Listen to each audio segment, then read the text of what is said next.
What's happening? Yeah, what's happening? What's that? That's it, you got it.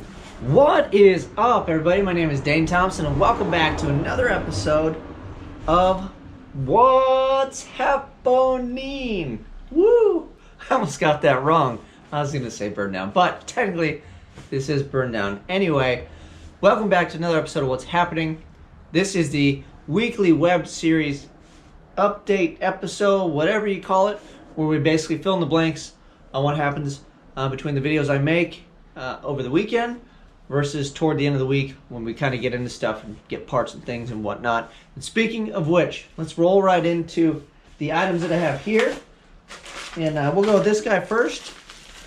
I got a start button. So it's just a cheap little start button. And then it comes with this box. I actually had one of these in another vehicle. So this guy plugs into here. And then it's funny because I think I opened this up. I think this is supposed to be just like a relay.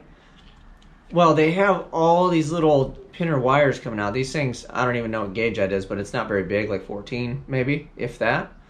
Yeah, maybe 14. Anyway, this needs to start the vehicle, so I'm not running a 14 gauge wire to the starter solenoid. I believe it pulls more amps than that. And then inside here, it's funny because it said like 30 amps or something, but I don't know. I don't really see 30 amps going through these. I could be wrong. You guys can let me know. But what I'm going to do is I've got a regular relay, so we'll go into the box. This guy plugs in. I might even just go straight to this wire and skip this thing. It's just a 3-wire input. I think one of them lights the light, one's a ground, and then one obviously when it makes contact. So yeah, that's what we'll do, I think, with this thing. So it was cheap. It was like $9. So we'll see if we skip the box or not. Maybe it's just more unnecessary stuff because I have a standard relay and we'll just wire it in that way, but we'll figure that one out.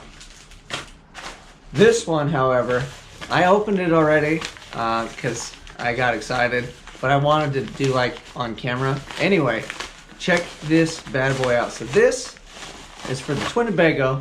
This is from Sloppy Mechanics for Matt Happel. So if you are on a Holley Terminator system, the Terminator X system, either one, the X Max or just the Terminator X, what this guy is, this is a plug and play alternator plug with a flex fuel plug, and on top of that it literally plugs right into the existing harness that it comes with. So there's like a pin out that they have where they supply 12 volt ground and then a 5 volt signal. And they actually have two different grounds. One is a clean ground, I believe, and then one's just a standard. I could be wrong, but I think that's what they are on there. And then this even has this little guy. All these are labeled. It's all heat shrunk. It says Holley Power Tap. This one says Holley Flex Fuel Input. And then obviously these tell you where they go. And then on top of that, it has a hashtag Coon Tune. That is so cool. This thing is clean. It matches the rest of the harness. He sent this in for the Twinnebago because he saw that I just bought the standard alternator plug. Whoa. Which looks like this from Holley, and then it just terminates to nothing. And you put that to a keyed 12 volt. Well, this, shut this thing up. Well, this thing makes life super simple, super easy, very clean. Thank you very much, Matt Happel. If you guys buy a Terminator X system and you're entertaining doing flex fuel at all, go and grab one of these. I believe, don't get me wrong, but you can go on their website. I believe it's, I'm going to have to put the link up. I don't want to say it's Sloppy Mechanics merch. I'll put the link up because I don't know it offhand. Terrible salesman. But I think it's just sloppymechanics.com. But I will put the link up to this bad boy, and if you were going to do a flex fuel, you were confused about where the alternator goes, that's like one of the biggest questions. Everybody goes, oh, where's the alternator plug in? How do you wire in the alternator? And don't get me wrong, because the very first question I had, I put all this stuff in, and I was like, what controls the alternator? So I had to look it up when I did it. I'm sure majority of the people that do. You look in the box, you think it comes with the full harness. There's a couple little items, and then each one of these you guys watch me do, I always mention that it doesn't control the alternator, and then also sensors. But that's besides the point.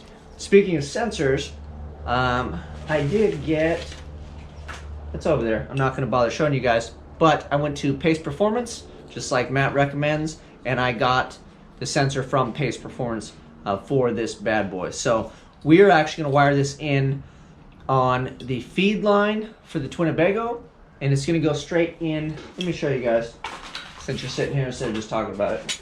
We show off the fancy War Performance throttle body that we got on here that's dusty. And then I got a little adapter fitting here, and then it's a feed line and deadheads. There's no return on this rail.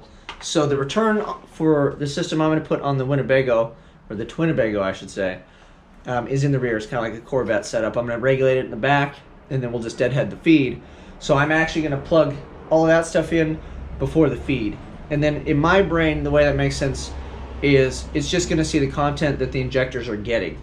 So if I have a line, let's say it's like 10 feet long because it's a freaking Winnebago, and I've got that much fuel sitting in the line, and I'm regulating it, you know, and I'm going on my return for the Winnebago, and it starts seeing the content come up, but I have all that unburned fuel in the line, it seems like a lot of fuel to go through, and to have it saying that there's some content and have it start feeding some timing and whatnot, and things go wrong. So I'm just going to plumb it right here on the feed because it is a deadhead system. If this was return, I would just plumb it in probably on the return, and then I would obviously know what the injectors were seeing. But because the way I chose to do this, I'm going to put it on the feed side just to be safe, and we will go from there. So yeah, this is my manifold.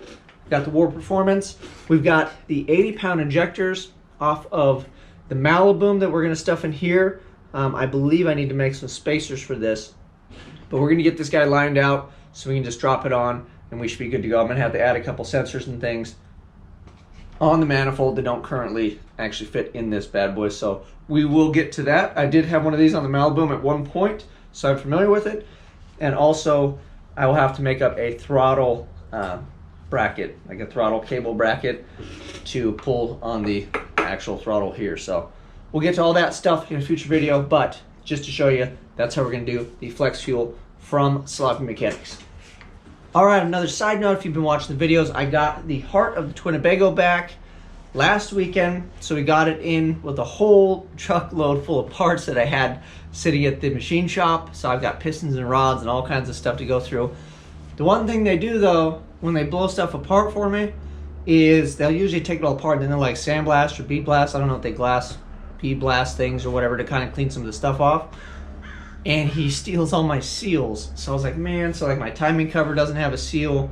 I think they put a new one on the rear cover that's actually on the motor. But there's a few more items where, like valve covers and things, they take the seals off and clean it all up. And then he just pitches them because they're normal and they probably don't think that people like me reuse everything. So I have to go through my stash and start laying out what I actually have and don't have. Because when I initially turned some motors in, they were complete. And I figured I would get all the stuff back. Well, I didn't specify that I'm super cheap and give me all my crap back. So I'll have to look out for a few seals. And then I also got these bad boys in the mail. So this is a Thule LS9 head gasket. I got two of them, and I have to run the 243 heads that I have. They'll have a little more compression, so I hope the head gasket will be a little thicker and alleviate some of that compression, because I'm just going to run that thing around most of the time on crappy 91 pump. Well, actually, I have a E85 station that's new that's near me, so technically I guess it'll be on the E85 a lot, but as soon as I go to travel anywhere, it's probably just going to be on pump, which that thing's supposed to go to events. So I'm assuming most of the time it'll be on crappy 91, or we'll be on 93 when we get that thing out of state. So quick update on the Winnebago. I have some wiring and things to do. A lot of these parts, I was trying to get ahead and order parts so I could just keep up and obviously hit the deadline that we had. But at this point, the spending has kind of been curbed because of the thing, you know, the COVID-19 thing we're dealing with. California's pretty much on lockdown. I don't know if they're going to go further with it or whatnot, but everybody's kind of glued to the television to see what's going down with that. So a lot of the parts that came in will allow me to move forward on the thing, but I'm not going crazy on it and stopping here and then going out there and working on it like I was when I had the crazy deadline. So we're just kind of relaxed, tinkering on that. I think the other thing too is LS Fest, they're not canceling it because I don't know if they just don't want to give their money back or whatever, but they seem to be holding on to that thread of hope. But Vegas is shut down, hotel rooms are refunded, the rates and everything, or the booked rooms that people had, so I have no idea where people are supposed to stay.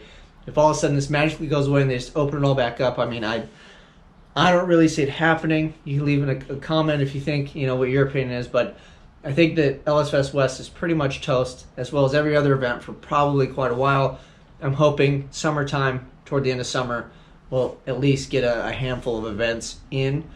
So with that being said, I'm going to take my time and just creep along on the Twinnebago. If there's other content I can put out, like some Holley videos or some other things, you guys let me know what you want to watch and see. I'm up for doing other things because I've been so gangbusters on that thing. I'm still excited about it, but I'd like to spend a little time in, enjoy my car a little bit, or like I said, I put the 127-pound injectors in the car, maybe take that thing back to the dyno. Whenever the track opens up, that's the first thing I'm going to do is go drag race and get some seat time in, because I really missed that. And I was really hoping that the reason I didn't take the car out is I was like, I got a running 10-second car, so as long as I just leave it alone, I can't really screw it up or break it. So if we finish the Winnebago, I'd have the Winnebago and a 10-second car at LS Fest West this year. But since it's not going down, by the time they open the track again, I've been itching to go, and I really wanted to go through this whole process. Lots of Thursday nights were missed with my car, and I could be making laps. So we need to get back in action with that. So what we'll do is we'll update a video. As soon as I get the opportunity, I'll go over to KP Fab and tune and throw another tune on that car, kind of get those 127s lined out, see if we can throw a little more boost at it. Most I think it's seen is 14, 15 pounds on his dyno, and I was still fat, and we blew the intercooler out. So I know there's a little more power left at that level, but now I should have enough injector to push it a little bit further, hopefully safely. So that's pretty much it. I'm looking forward to having some fun, bringing a little bit of different content, I'm not getting off the Twinnebago. We're still on it. I have the engine to put together. We have to drop that in, but I still have some other wiring that I need to take care of, because it's easy without the motor in there. I can literally stand where the motor is. So I don't want to get all gung-ho and throw the motor in and screw myself for wiring. So we may put the X-Max in place somewhere, get an idea where to mount that, maybe drill the holes and tentatively kind of string some of that stuff in there. I've got the starter switch we got to put in. I did put a courtesy light in. I don't know if you guys saw that. So when you open the door, it actually shines the light down, and it shines up underneath the dash for a courtesy light. So we got that pretty much wired in. And I think other than the starter switch and then wiring in the computer, I think the majority of the wiring is pretty much done in the Bago, but I'd like to get it wrapped up so I don't have to crawl underneath there. Well, majority of the chassis wiring. We still have to wire the Terminator X-Max, so I'll be up under the dash again and running and stringing all that stuff out. But for the most part, we look pretty good as far as all the wiring goes, but we'll knock out a couple more things. I'd like to assemble the motor on camera, at least kind of show you guys, walk you guys through. I bought some copper spray today. I don't think it hurts to put it on the new gasket. I know most people are like, the gasket's new, the head's clean, you don't need it. I just think it's cheap insurance because I don't think it could hurt. So I think it's just a benefit for it to be there. You can leave your opinion on that as well. So we'll soak some lifters, do that. Oh, and my buddy Reed is a rock star, and he welded up my blow-off valve. He welded up my blow-off valve already for me, so he is the aluminum welding guy. I am not. Got some VS products on here, and then I got VS wastegates to put on as well, so those finally came in. I know they're backlogged and back ordered, but they have them, so if you order them, you'll probably get yours as well. So that's pretty much it. We're moving along. We might change it up, but it just depends. Whatever I actually have to work on that I'm going to enjoy the most, because I'm still working on the Mustang during the day, kind of holding the fort down. The wife is here, the boy is home full time, so we got to kind of tire him out, give her a break, try to stay sane, and then instead of going gangbusters, since I don't have a deadline on that thing, I'll kind of do what I enjoy instead of pushing myself. There's a couple days out there I was doing stuff and I really wasn't having fun. I was just trying to get through it so we can hit the deadline. Well, at this point, the deadline is pushed way back till September, which doesn't mean there's not urgency. I still want to get it done. I'd love to fire it up, but I'm not buying tires. I'm not registering that thing. I'm not going to buy any of the brake components until we kind of see blue skies again. But I can still put all the things I have together, drop the motor, and we can do those sorts of things. But I really don't want to spend a bunch of cash on that the way things are going right now. So we'll just take what we have, finish it all up, button it up, play with some of the stuff we got. When the sun is shining and they kind of lift this band, we're going to go race and burn some tires. And speaking of which, my car runs, and my buddy Reed, his car is running again, and I know we're both itching to kind of get out. So we'll see how the weekend or whatever unfolds. Maybe we can kind of go out and cruise somewhere or something. I've got an old set of tires. Maybe we can do some burnouts and whatnot and have a little fun, blow off a little steam, if you will, considering in light of recent events that I know everybody's pretty much locked down. And I don't know, it'd probably be pretty easy to find two idiots with LS motors doing burnouts, though, in the apocalypse because there's not that many people. So I don't know what kind of a good idea that is or is not, but we will see how the weekend unfolds.